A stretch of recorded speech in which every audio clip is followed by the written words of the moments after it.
Welcome to High Ground. My name is Tanner, and in this video, more Gamers8 to talk about. The tournament's pretty close to wrapping up. Actually, the second semi-final game between Wild and Falcons is going on while I'm recording this, but sort of due to time constraints, I'm going to do it now. I'm going to talk about all the matches that have already happened, and then I guess I'll talk about that match and the grand final tomorrow or the next day whenever I can get around to it. Okay, so I don't think there's anything else I need to talk about today other than the matches, so let's just work our way down there. So yeah, been a little bit of a surprising tournament, twists and turns and whatnot, and a lot of it very hard to predict. A lot of these teams were sort of in flux, very volatile in their own ways.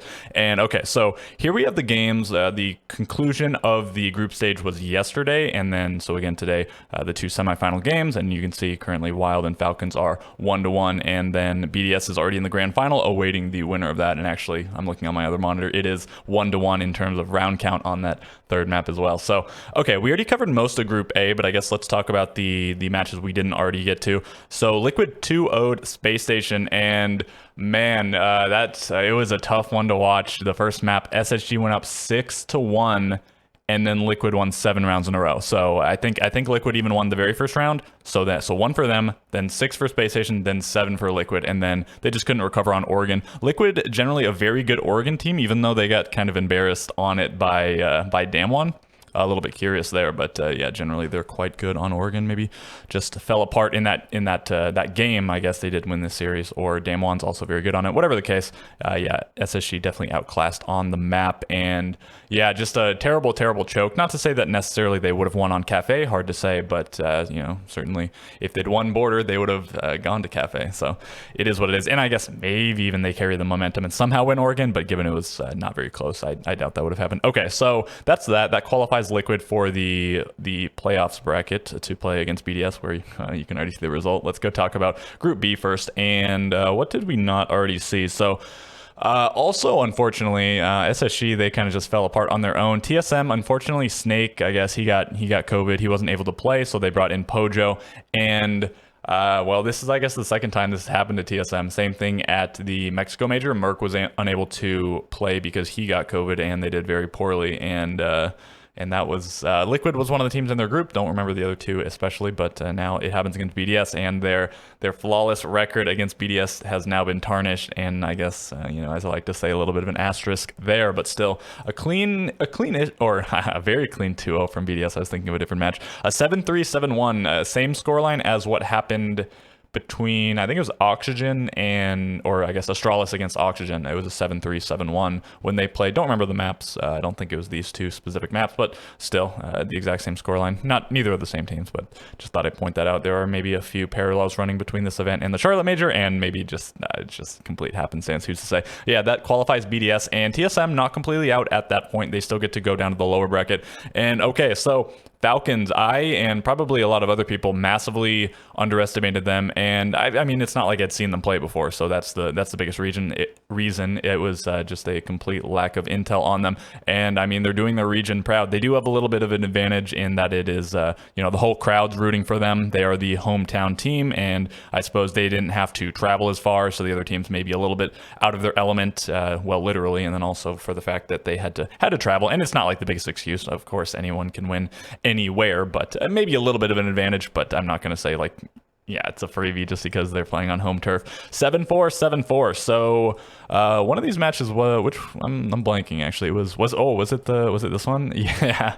So MIBR got 7-4, 7-4 again. So they took a total of 16 rounds, 4 rounds every map that they played. But yeah, I'm surprised MIBR didn't look better. They generally, as I've been saying, do very well at international events. But at this point, maybe they only do well specifically at 6 Invitational. So a villa, a cafe here, and they played a chalet and a theme park. 4 different maps and the same result every time. But yeah, Falcons, I think a bit of a surprise, because against BDS, you know, it was a close second map, not very close first map. It looked like probably they go to the lower bracket, maybe have a close affair versus MIBR, but probably they would lose, Falcons that is, but no, you know, they do advance and eliminate MIBR. So the first 2 teams eliminated in terms of bracketology, I guess, were you know, MIBR and Damwon. So kind of surprising there, I'd say. I mean, probably a lot of people would have expected Wild and Falcons to be the first teams out, but no, both of those teams have been very impressive, and again, you know, they're playing right now for one of them to go to the grand final. So TSM TSM versus Falcons next up, and this was a close one in that it went all 3 maps, but I guess Falcons, both of their map wins were very decisive, and TSM's map win 7-5 didn't have to go to overtime, but still obviously the least decisive map out of any of these 3. So one has to wonder how well TSM would have done if they just had Snake in. Pojo, no pushover by any means. He is a former pro player, played on this team, played on other teams. Very well-respected player and now very well-respected coach, but always whenever you have to sub somebody, and no matter how good they used to be, if you're just not prepared for it, it's very unfortunate. Technically, he slots pretty well into Chala's roles, but the team, I think, had already undergone the changes to bring Snake in, who did not fit Chala's roles, so, they had to restructure the roles again. So even though, that maybe they could kind of play like they were playing before with Chala, they were not playing well with Chala, at least in the NAL, right? They might have won SI, but then they had 2 really bad performances in NAL after that. So, very, very unfortunate. I mean, the Falcons probably would have liked to have won against a full strength TSM, but it's also unclear if they would have. Snake did have a very, very good performance in the one match that he did play against MIBR, who again didn't look like absolute pushovers, but I guess they got popped by both Falcons and TSM in their own respects. And okay, so that sends Falcons to the playoffs bracket to join BDS, Liquid, and Wild, and that's the 4 teams. And so I guess I'll talk about this one. It already happened.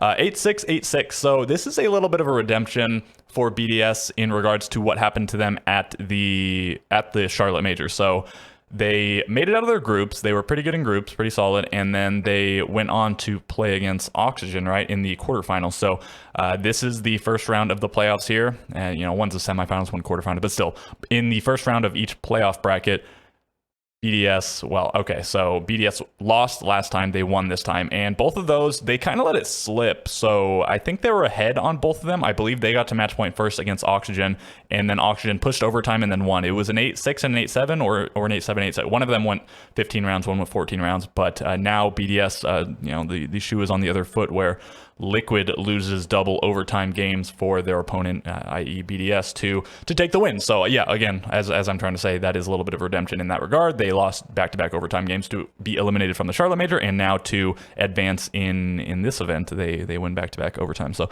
very impressive, and they do it on an Oregon. So there is Liquid falling on Oregon once again, much closer than the Damwon Oregon that they played, and then BDS also taking it on Bank. I think it was a Lems.